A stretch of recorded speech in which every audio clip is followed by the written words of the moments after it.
پاکستان کی سیاست میں 60 کی دہائی کا درمیانی عرصہ انتہائی اہمیت کا حامل رہا ہے کہ عوام میں پائی جانے والی بے چینی اور تبدیلی کے رجحان کو جس لیڈر نے محسوس کیا، اس کا نام ذوالفقار علی بھٹو تھا۔ گو کہ بھٹو شہید بچپن سے ہی انقلابی اور عوام دوست نظریات رکھتے تھے۔ فرسودہ نظام کے سخت مخالف، روشن فکر، ترقی پسندانہ رجحانات کی سوچ ان کی سیاسی فکر کا محور تھا۔ جہاں اعلیٰ تعلیم یافتہ ہونا ان کے سخت محنت کے کارن تھا، تو ان کی بے پناہ ذہانت قدرت کی دین تھی۔ ان خوبیوں کے باعث جناب ذوالفقار علی بھٹو شہید نے عوام کے احساسات کا ادراک کر کے اپنے ابتدائی رفقا کی مشاورت سے ایک ایسے ملک میں ترقی پسند نظریات پر مشتمل عوامی جماعت کی بنیاد رکھ دی، جہاں سیاست و اقتدار کے ایوانوں میں جاگیردار و مرات یافتہ طبقے کی مکمل اجارہ داری تھی۔ بھٹو صاحب نے بہت پہلے محسوس کر لیا ہوا تھا کہ عوام فرسودہ نظام کی گرفت سے نکل کر ایک بہتر نظام کے خواہاں ہیں، جو معاشی ہمواری کی ضمانت فراہم کر سکے۔ پاکستان کے عوام کی اس خواہش کی بنیاد پر ہی بھٹو شہید نے اسلامی سوشلزم کا ایک ایسا نعرہ دیا جس کو عوام میں بے حد مقبولیت حاصل ہوئی۔ بھٹو شہید نے سیاسی پارٹی کی تشکیل سے قبل اپنے ساتھ جن افراد کو شامل کیا، یہ سبھی اعلیٰ تعلیم یافتہ، اچھی شہرت و کردار، مڈل کلاس اور سیاست کے کوئی بڑے برج نہیں تھے۔ بلا شبہ بھٹو صاحب کی سیاسی فراست اور ذہانت کا پیپلز پارٹی کی بنیاد میں بڑا دخل تو ہے، مگر اس کے باوجود doctor Mubashir Hasan, a J Rahim, Qayyum but, Sheikh Rashid, شیر پاؤ، معراج خان، امان اللہ خان، آفتاب گل، پیرزادہ جیسے مخلص نظریاتی افراد کی ٹیم سے پاکستان میں ایک ترقی پسند جماعت کی تشکیل ممکن ہو سکی تھی۔ کسی بھی سیاسی جماعت کو فرد واحد کی شناخت دیا جانا تباہ کن ثابت ہوتا ہے، جیسا کہ 70 کے انتخابی مراحل سے گزرنے کے بعد عوامی ملک گیر سیاسی جماعت کو بھی فرد واحد کا نام دے کر اس کی ساکھ خراب کر دی گئی۔ ایوب خان کے خلاف کامیاب تحریک چلانے والی پیپلز پارٹی اقتدار میں آ کر ساتھیوں سے دور اور ہاتھیوں کے قریب تر ہوتی چلی گئی۔ 1977 کے مارش اللہ کے بعد ذوالفقار علی بھٹو شہید کو اس غلطی کا احساس جیل میں ہوا، اور اس غلطی کا اظہار انہوں نے اپنی کتاب میں بھی ان الفاظ کے ساتھ کیا کہ میں نے امیر اور غریب طبقے کو ایک ساتھ لے کر چلنے کی کوشش کی تھی، مگر میں اس میں ناکام ہوا، اور اگر کبھی مجھے دوبارہ موقع ملا تو میں پیپلز پارٹی کو خالصتاً غریب طبقے کی پارٹی بنا دوں گا۔ جاگیرداروں اور سرمایہ داروں کی اس میں کوئی گنجائش نہیں ہوگی۔ بھٹو ایک بڑا انسان تھا، اس لیے اپنی غلطیوں کا خود اقرار بھی کر دیتا، ورنہ اس آدمی نے جتنے بڑے عظیم کام انجام دیے تھے، اگر مغرور یا خود سر ہوتا تو کبھی بھی خود تنقیدی سے کام نہ لیتا۔ پاکستان پیپلز پارٹی چونکہ غریب طبقے کے حقوق کی نمائندہ کے طور پر عوام میں مقبول ہوئی، مگر جیسے ہی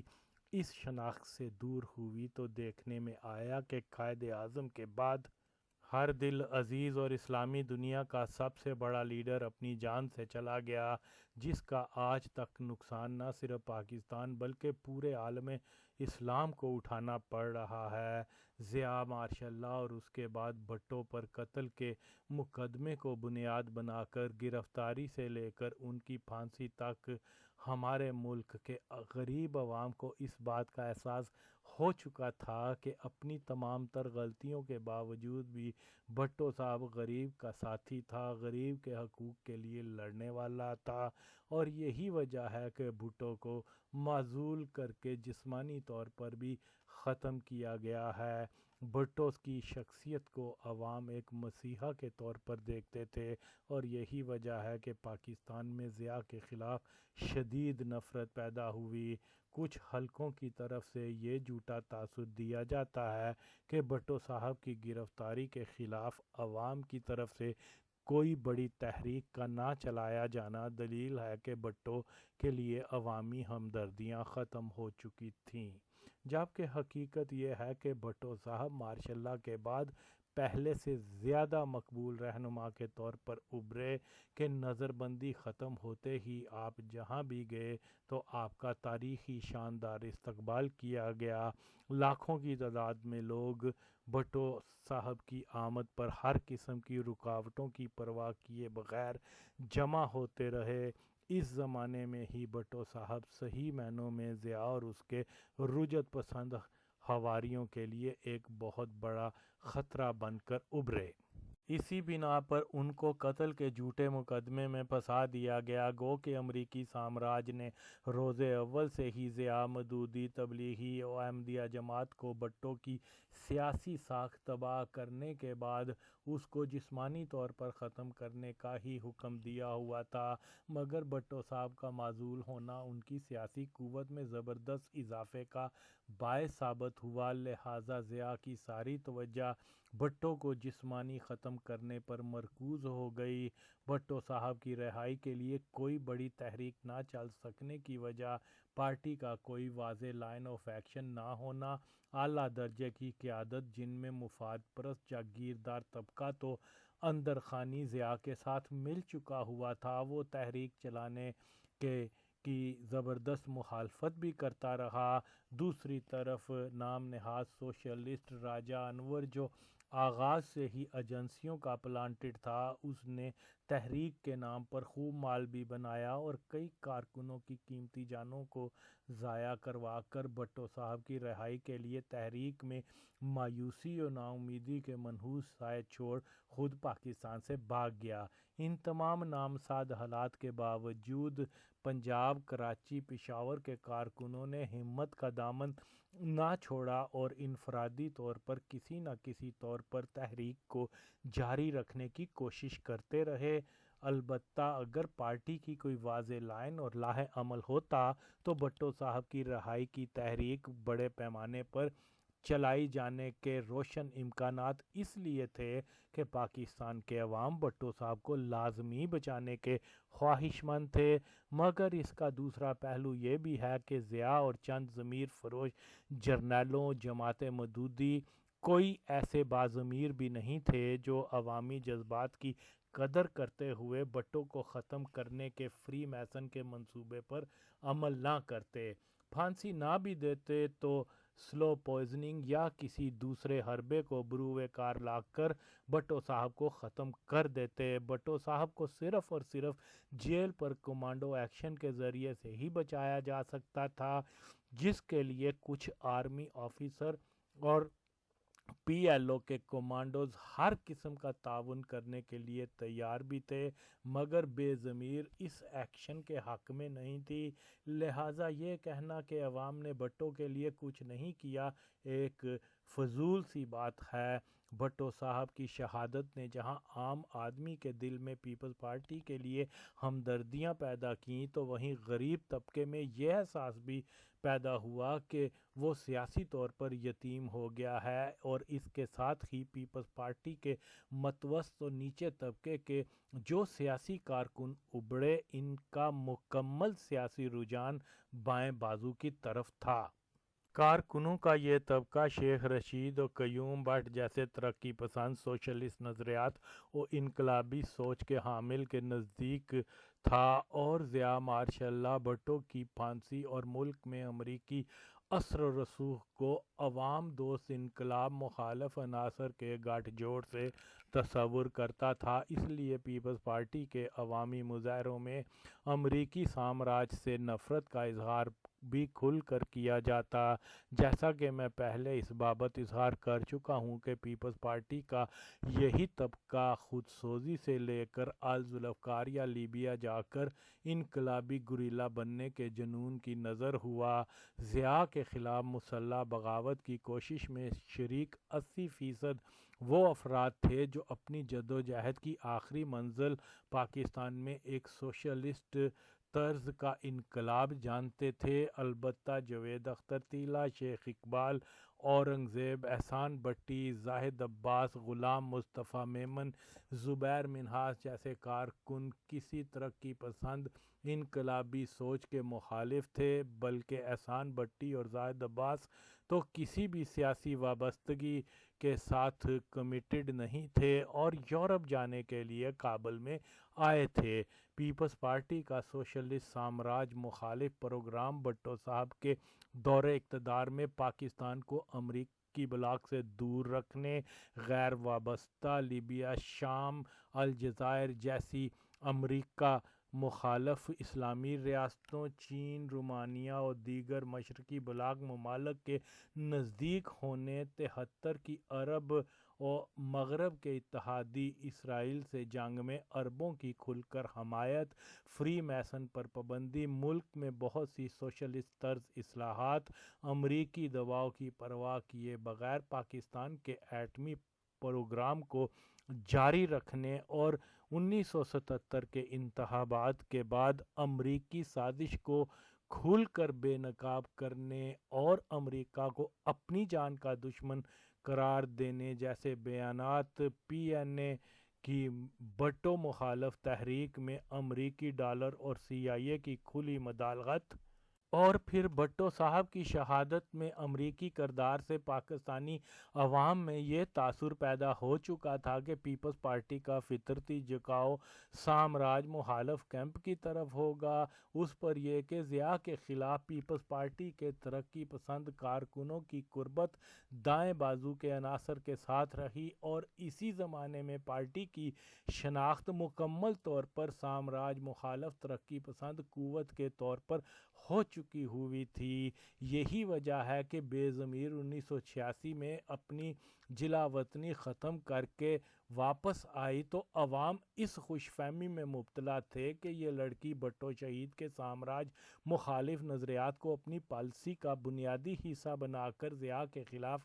جدوجہد کرنے والے عناصر کو پارٹی کا ہراول دستہ بنا کر ایک بڑی تحریک شروع کرے گی، جس کے نتیجے میں ملک میں ایک مثبت تبدیلی آئے گی اور جو آگے چل کر ایک عوام دوست انقلاب کی صورت بن جائے گی۔ اگر پاکستان کے عوام کو اس بات کا احساس ہو جاتا کہ بے ضمیر اپنے ساتھ کوئی ریڈیکل پروگرام نہیں لائی،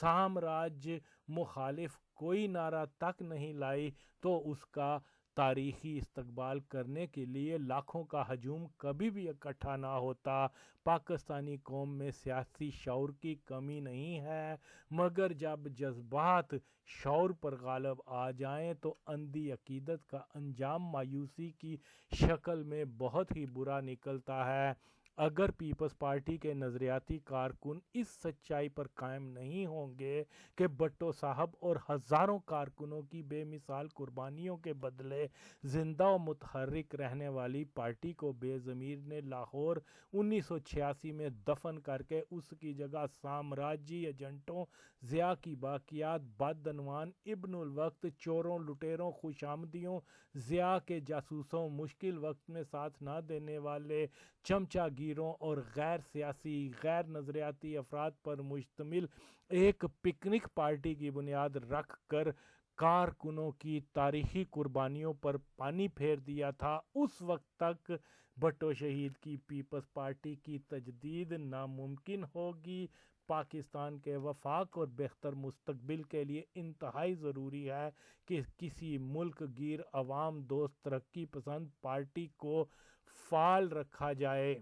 بھٹو کی پارٹی ملک گیر ہونے کا درجہ رکھتی رہی ہے، غریب عوام میں سب سے زیادہ مقبول بھی رہی اور پاکستان کے وفاق کی علمبردار کے طور پر دیکھی جا چکی ہوئی ہے، مگر بے ضمیر اور بھٹو کے بیٹے کے قاتل زرداری نے مل کر اس پارٹی کو فقط سندھ کے چند بدترین کردار وڈیروں تک محدود کر کے ایک زبردست خیانت کر ڈالی۔ بھٹو شہید اپنی ساری زندگی پاکستان کو ایک خوشحال اور مضبوط ملک بنانے کے لیے کوشاں رہے اور اپنی پارٹی کو مخصوص علاقوں تک محدود نہیں رکھا۔ اقتدار میں آ کر مکران کے ساحل سے لے کر چترال کے دور دراز علاقوں تک کے دورے کیے، مقامی افراد سے رابطے بنائے جو کسی انتخابی مہم سے زیادہ پر اثر ثابت ہوئے۔ یہی وجہ ہے کہ ایک سندھی بھٹو پنجاب سے ایک بڑا لیڈر بن کر ابھرا اور چند ہی برسوں میں پیپلز پارٹی کو ملک گیر پارٹی بنا دیا۔ جنرل ضیاء نے سامراج کی حمایت پر جو فوجی بغاوت کی تھی، اس کی تمام تر توجہ پیپلز پارٹی کو ختم کرنے پر تھی، اور جیسا کہ پیپلز پارٹی غریب طبقے کی جماعت کے طور پر جانی جاتی اور اس ہی طبقے کے وسیع بینک ووٹ کی مالک تھی، ضیاء نے اپنا ہدف پورا کرنے کے لیے تمام سیاسی جماعتوں اور ان کے لیڈرشپ کا معیار کثیر سرمایہ کے طور پر بنا دیا، جس سے سیاست میں چھوٹے طبقے کے آگے بڑھنے کے تمام راستے بند ہو گئے، اور ظاہر ہے کہ سیاست نظریات کی حدود سے نکل کر کاروبار کی شکل اختیار کر گئی۔ بدترین کرپشن بھی اسی نظام کی پیداوار ہے۔ متوسط و غریب مگر سنجیدہ سیاسی عوام دوست ترقی پسند کارکنوں کی بجائے نکمے کرپٹ غیر نظریاتی مگر سلیکٹیبلز کو سیاسی جماعتوں میں لایا جانا قوم و ملت کے مفاد کے منافی ہوتا ہے۔ پاکستان میں عوامی لیڈرشپ کے خاتمے کی اہم ترین وجہ بھی یہی ہے۔ اگر اس عوام دشمن طریقہ کار پر عمل جاری رہے گا تو مسائل میں اضافہ اور سیاست سے بیزاری غیر جمہوری طاقتوں کے لیے اقتدار کا راستہ ہموار کرتا رہے گا۔ بدقسمتی سے ماضی میں پاکستان میں فوجی بغاوتوں کی ترجیحات عوامی مفادات کی رکھوالی نہیں رہی۔ ہاں، البتہ کوئی ایسی فوجی بغاوت جس کا رخ موجودہ نظام کرپٹ افراد، وہابی دیوبندی دہشت گردی، توانائی بحران پر قابو پانے اور دولت کی تقسیم کی مساوات قائم کرنے اور دیگر عوام دوست اصلاحات پر ہو، تو اس عمل کے بعد حقیقی جمہوری اداروں کو نظریات کی بنیاد فراہم کر کے عوامی طبقے سے لیڈرشپ پیدا کی جا سکتی ہے۔ پاکستان کی بدقسمتی کے ضیاء نے اپنی یہودی آقاؤں کی منشا پر جس نظام اور طریقہ کار کو رواج دیا تھا، بعد میں آنے والی حکومتوں نے اسی کو مضبوط کیا، جس سے ہمارے معاشرے میں صحت مند سیاسی قدروں کی پامالی ہوتی رہی۔ ان تمام محرکات کو سامنے رکھیں تو ناکامی کی وجوہات سمجھ میں آ جاتی ہیں۔ پاکستان میں عوام دوست سیاسی رجحان کو پھر سے زندہ کرنا ملک کی ضرورت ہے۔ غریب عوام کی دلی تمنا اور قومی سلامتی کے لیے ناگزیر ہو چکا ہے۔ پاکستان کو آج جن گمبھیر مسائل کا سامنا ہے، اس کی بنیادی وجہ ضیاء کے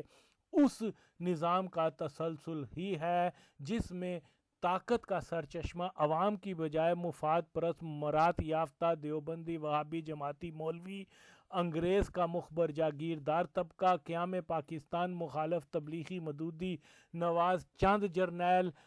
لینڈ اور ڈرگ مافیا جیسے ناسوروں کو ہی بنا دیا گیا ہے۔ نواز شریف، چودھری شجاعت وغیرہ تو اسی نظام کی پیداوار ہیں۔ اگر انہوں نے اس نظام کو مضبوط کیا تو اس کی سمجھ آتی ہے، مگر جن قوتوں اور نظام کی مخالفت میں بھٹو شہید نے اپنی جان کا نذرانہ دیا تھا، اگر اس عظیم انسان کی نامراد بیٹی ہی ضیاء کے بنائے نظام کو مضبوط کرتی رہی، جو مکمل دلیل بن جاتی ہے کہ بے ضمیر نہ صرف کم ظرف تھی بلکہ کارکنوں کی عظیم ترین جدوجہد کو سبوتاژ کرنے والی ایک بہت بڑی غدارہ ہی تھی۔ بھٹو کی پارٹی کو دوبارہ سے فعال بنا کر کھوئی ہوئی عوامی